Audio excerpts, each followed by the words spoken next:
I've called the heart of Amsterdam home for what feels like forever. I'm not stick thin, but I'm not curvy either. Just right, though my friends tease that my hips could use a little toning. I think they're just jealous, especially when I catch passersby staring as I stroll or bike through the city. I love wearing tight miniskirts, low heels, and quirky hats. My real obsession? Thongs. I collect them, each pair chosen with care, and on chilly, foggy Amsterdam evenings, I curl up by my fireplace on a cozy couch, sipping coffee with a splash of brandy, wearing a favorite pair. One day, my friend Lily, who lives in London, called. She was fed up with her stuffy British husband and needed a break. We planned a girls' weekend in Amsterdam. We met her at Schiphol Airport and we took the escalator down to the train station for a quick ride to the city. Lily, ever impatient, started unpacking gifts right there on the train, new additions to my thong collection. She held up a pair of red ones with side ties, waving them for all to see. The Dutch passengers perked up, clearly amused by our little show. Back at my place, I lit the fireplace, its warm glow filling the room. I offered Lily a shower to unwind and handed her a robe, a gift from Dutch friends who clearly misjudged my size. It was a bit short and tight on her. When she bent to grab a glass of Australian dry wine I'd poured, the robe rode up, revealing a glimpse of her bare curves. I had the fleeting urge to give her a playful swat, but held back, suddenly shy. We'd danced together at clubs, teasingly close, sometimes smacking each other's hips to catch guys' attention, but this felt different, more intimate. After my own shower, I slipped into a robe and joined her. Lily's glass was already empty, and she gave me a sheepish grin, praising the wine. We finished the bottle, and she eagerly asked to see me try on the new thongs. I hesitated, then shrugged off my nerves. Why be shy with my best friend? I slipped on a camouflage pair with delicate straps, the fabric hugging my hips perfectly. Lily asked me to twirl, and when I turned, she laughed, saying if she were a guy, she'd be all over me. We giggled, but her words sent a brief spark through me, the wine warming my thoughts. Next, I tried the red tie-up thongs. I managed one side, but fumbled with the other. Lily noticed and beckoned me over. Feeling a bit exposed, I held the fabric in place and stepped closer. She leaned in, her fingers brushing my skin as she tied the ribbon, sending a shiver through me. She noticed, smirking, and ran her hand lightly down my leg, giving my bare hip a gentle tap. "These look amazing on you," she said softly. I didn't pull away, caught in the moment. "Turn around," she said, sipping her wine. I did, feeling her gaze linger on my curves. I knew they were smooth and rounded. I'd admired them myself in the mirror. My pulse quickened as her fingers traced lightly from my lower back to the curve of my hip, followed by another playful tap. I steadied myself, legs slightly apart, as a wave of warmth spread through me. Lily asked me to lean on the table in front of us for balance. I bent forward, the position accentuating my curves, and the air between us thickened. Her touch grew bolder, her fingers grazing my skin as she adjusted the thong strap, teasingly slow. I glanced back, catching her eyes, warm, intense, unguarded. My heart raced as her fingers lingered, brushing closer, teasing without crossing the line. The moment hung heavy, charged with possibility, but neither of us moved further, the wine not quite bold enough to push us past hesitation. I shifted slightly, her touch retreating, and we both laughed, breaking the tension. "Your trouble," she teased, draining her glass. I grinned, my cheeks flushed, and we settled back onto the couch, the fireplace crackling. The night stretched on, filled with laughter and stories, but that unspoken spark lingered. As I glanced at her, I wondered when my London girl would visit again and what might happen next time. The morning after Lily's arrival, Amsterdam woke to a soft drizzle, the kind that makes the canals shimmer. We lingered over coffee in my tiny kitchen, the memory of last night's charged moment hovering between us. Lily's playful smirk and the way her eyes lingered on me felt different now, like a secret we hadn't fully acknowledged. I pushed the thought aside, blaming the wine, and suggested a day exploring the city to clear the air. We biked through the narrow streets, the cool breeze tugging at my skirt as we laughed and swerved around tourists. Lily looked radiant, her hair loose, her laughter infectious. At a cozy cafe by the Amstel River, we shared pastries and swapped stories about life, her frustrations with her husband, my endless quest for the perfect thong. "You're obsessed," she teased, nudging my foot under the table. Her touch sent a familiar spark through me, and I wondered if she felt it too. Back at my place that evening, the rain had turned to a steady patter, and the fireplace was once again the heart of the room. I poured us glasses of red wine, the mood lighter but still tinged with something unspoken. Lily sprawled on the couch, her robe, still that too-small gift, slipping slightly to reveal the curve of her thigh. "Show me another pair," she said, her voice teasing but warm. "You've got a whole museum in there." I laughed, feeling a flutter of nerves, and went to my collection. This time, I picked a black lace pair with delicate straps, slipping them on behind a screen for a touch of modesty. When I stepped out, twirling playfully, Lily's eyes widened, her lips parting slightly. "Damn, you make those look dangerous," she said, her tone half joking, half something else. I turned, letting her see the fit, and felt her gaze linger on my hips. "All right, your turn," I said, tossing her a silky blue pair from the pile she'd brought. She raised an eyebrow, but didn't hesitate, slipping behind the screen. When she emerged, the robe barely covering her, the thongs hugged her curves perfectly. She struck a playful pose, and we both laughed, but the air grew heavier. "Come closer," she said, patting the couch beside her. I sat, our knees brushing, the warmth of the fire mixing with the wine's buzz. She reached out, adjusting the strap on my hip, her fingers grazing my skin. "These really suit you," she murmured, her touch lingering. My breath caught as she leaned closer, her hand resting on my thigh. "Lily," I started, but her finger brushed my lips, silencing me. "You felt it last night, didn't you?" she whispered, her eyes searching mine. I nodded, unable to lie. She smiled, soft and daring, and leaned in, her lips brushing mine, tentative at first, then deeper, a slow exploration. My hands found her waist, pulling her closer as the kiss deepened, warm and unhurried. Her fingers traced my spine, sending shivers through me, and I mirrored her, my touch light but curious, skimming the edge of her robe.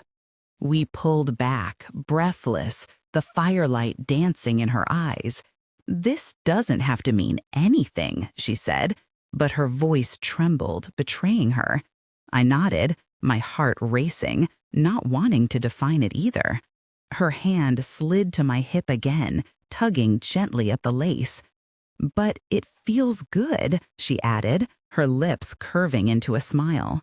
The rain tapped against the windows, the fire crackled, and we stayed there, tangled in the moment, exploring the pull between us without rushing.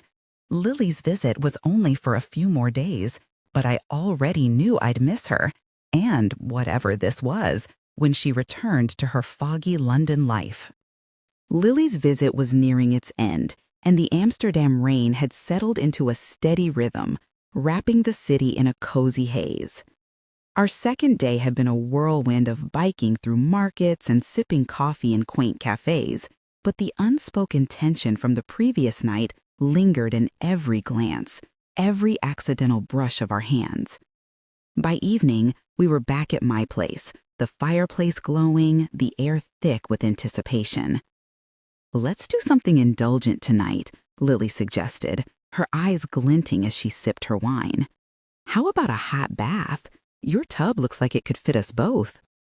Her tone was playful, but the suggestion sent a flutter through my chest. I hesitated, then nodded, feeling the familiar spark ignite. I ran the bath, the steam rising as I added a few drops of lavender oil, the scent filling the small bathroom. Lily slipped out of her robe, revealing the blue thong she'd tried on the night before, her curves catching the soft light. I followed suit, wearing the black lace pair, my heart racing as we stepped into the warm water together. The tub was just big enough, our legs tangling as we settled in, the heat loosening our muscles and inhibitions. Lily leaned back, her hair damp and curling against her neck, her smile lazy and inviting. "This is perfect," she murmured, her foot brushing my calf under the water. The touch was light, but it sent a shiver through me. I reached for the sponge, lathering it with soap, and offered it to her. "Your turn first," I said, my voice softer than I intended.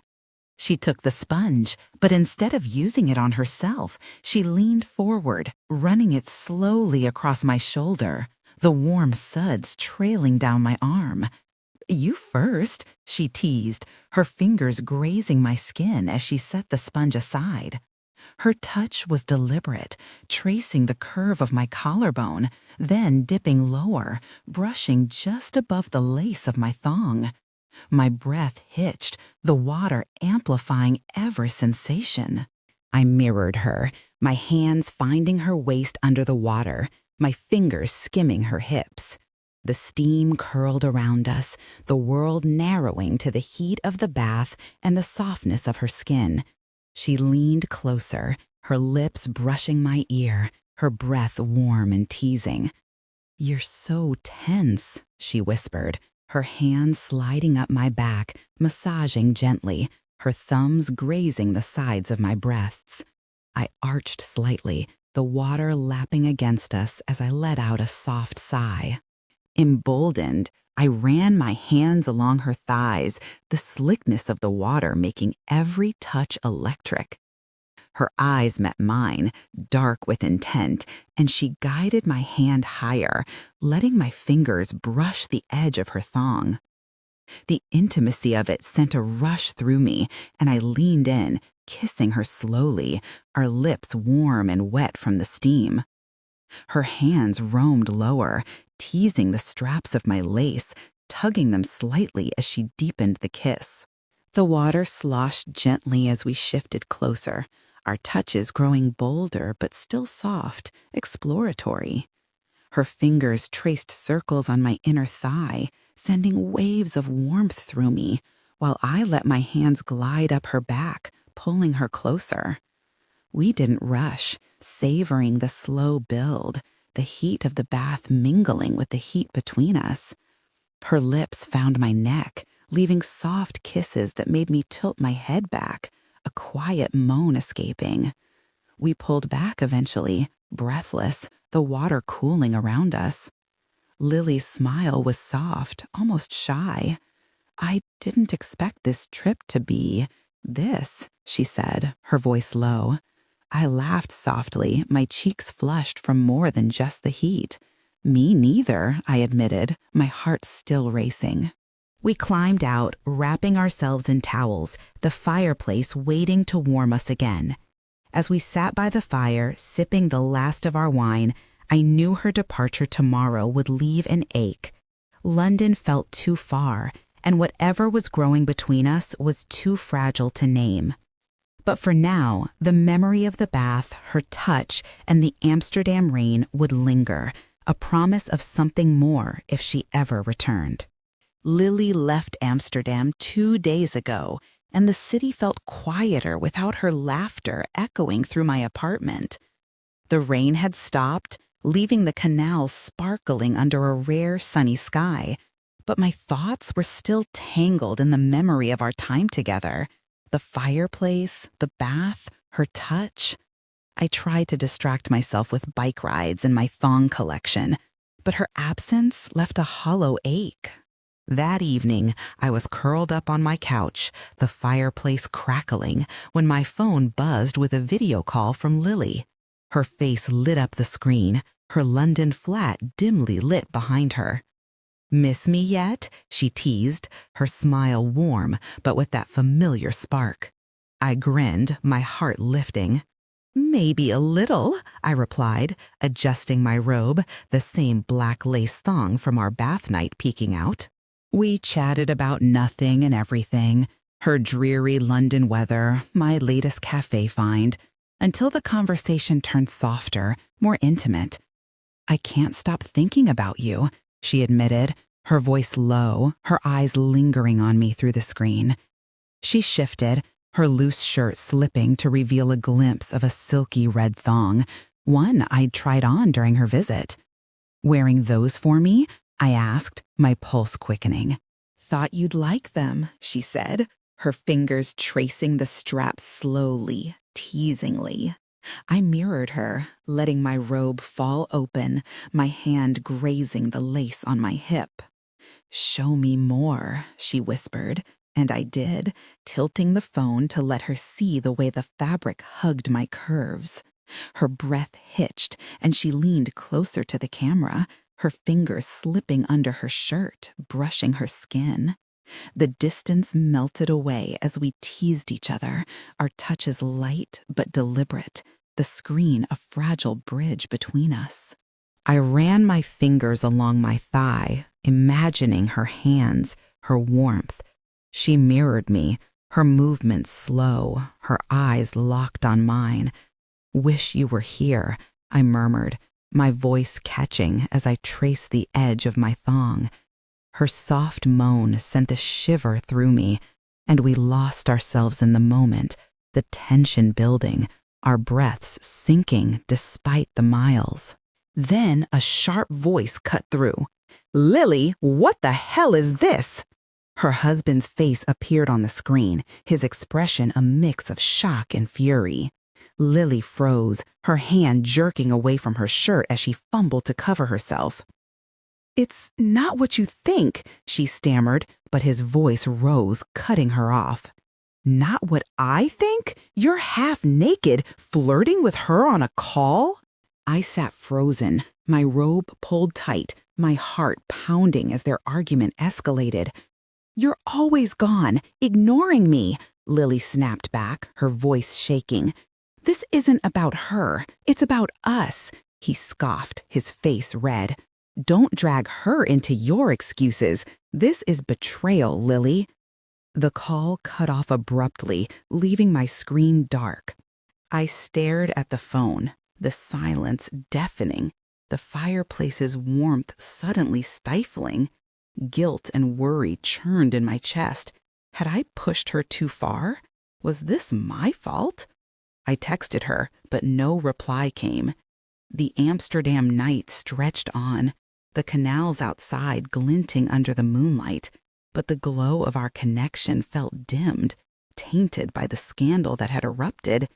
I didn't know if Lily would call again, or if her London life would pull her away for good, but the memory of her touch lingered, now bittersweet.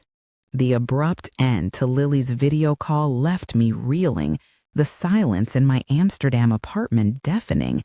The fireplace, once a cozy refuge, now cast flickering shadows that mirrored the chaos in my mind.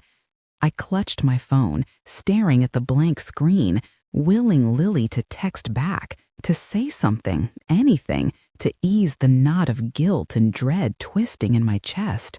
But no message came.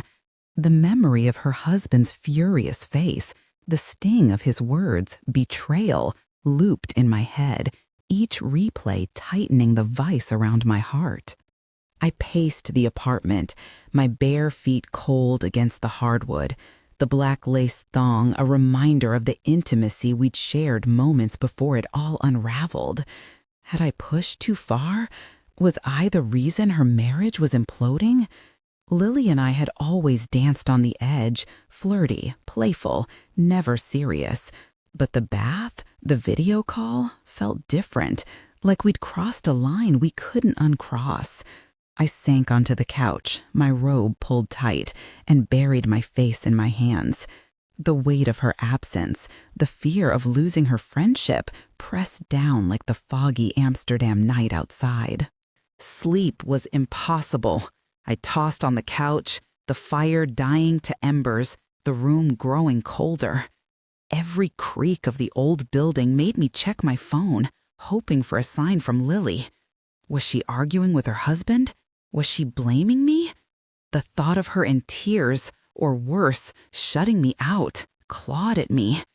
I replayed every moment of her visit, the laughter, the touches, the heat of the bath, searching for where I'd gone wrong. Maybe I should have stopped her, kept things light, but the pull between us had been too strong, too intoxicating. At 3 a.m., I gave up on sleep and wandered to the window, the canals reflecting the city's faint glow. The stars were hidden by clouds, leaving me with only my reflection, disheveled, eyes red from exhaustion and worry. I wondered if Lily was awake too, staring out her London window, or if she was facing her husband's anger alone. The guilt was suffocating. I'd wanted her, but not like this, not at the cost of her life falling apart. I tried texting again. "Lily, are you okay? I'm here." But the message sat unread. The night stretched on, endless, each hour heavier with doubt. Had our connection been a mistake? A fleeting thrill that cost too much? Or was it something real, worth fighting for? As dawn crept over the canals, painting them gold, I sat by the cold fireplace, drained but restless, knowing I'd wait for her call, her words, her anything, hoping she'd still want me in her life when the storm passed. The sleepless night left me hollow, the Amsterdam dawn doing little to lift the weight of guilt and uncertainty. Days passed with no word from Lily, each unanswered text deepening the ache in my chest. I went through the motions, biking through the city, sipping coffee by the canals, but my thoughts were trapped in that disastrous video call, her husband's anger, and the fear that I'd lost her for good. The fireplace in my apartment stayed cold, a silent reminder of our shared moments, now tainted by doubt. A week later, my phone buzzed late at night. Lily's name lit up the screen, and my heart leapt. Her voice was tired but steady. "I'm leaving him," she said, no preamble. "It's been coming for years, and that call, it just made things clear. I'm done hiding who I am." She paused, her breath shaky. "Can I come to you? I need to see you." Relief flooded me, mixed with nervous anticipation. "Of course," I said, my voice cracking. "Come back to Amsterdam. Stay with me." 3 days later, I met her at Schiphol Airport, her single suitcase a stark symbol of her decision. She looked drained, her eyes shadowed, but when she saw me, she smiled, a real, unguarded smile that warmed me more than any fireplace could. We took the train back to my place, the silence between us comfortable, heavy with unspoken understanding. She was here, and that was enough for now. That evening, we sat by the rekindled fire, wine glasses in hand, the air soft with the scent of lavender from a candle. Lily wore one of my robes, too small as always, her legs tucked under her. "The divorce is messy," she admitted, staring into the flames.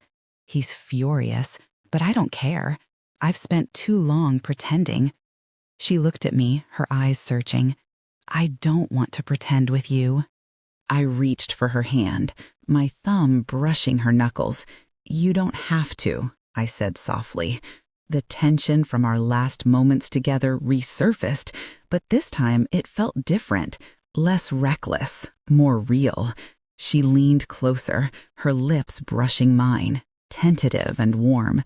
The kiss deepened, slow and deliberate, a promise rather than a rush. Her fingers traced my jaw, then slid to my neck, pulling me closer as we sank into the couch. The robe slipped from her shoulder, and I let mine fall open, revealing the familiar black lace thong. Her hands were gentle, exploring my sides, my hips, each touch reigniting the spark we'd felt before. I mirrored her, my fingers grazing her thighs, the warmth of her skin grounding me. We didn't push further, content with the closeness, the soft kisses, the shared breath. It wasn't about heat this time. It was about trust, about her choosing to be here with me.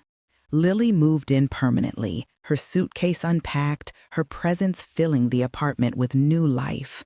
We spent days biking through Amsterdam, nights by the fire, laughing, touching, learning each other in ways we hadn't dared before. The divorce papers arrived, and she signed them with steady hands, her London life fading into the past. The canals glittered outside, the stars peeking through the clouds, and for the first time, I felt whole. Lily wasn't just a visitor anymore. She was home, and together we were building something new, no longer afraid of what it meant.